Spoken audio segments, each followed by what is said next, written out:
كل نفس ذائقة الموت ثم إلينا ترجعون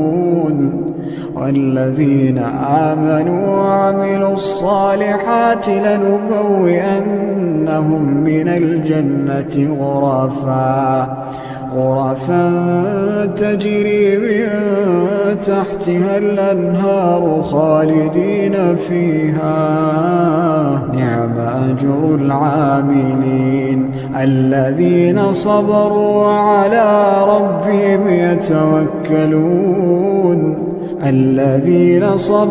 وعلى ربهم يتوكلون وكأين من دابة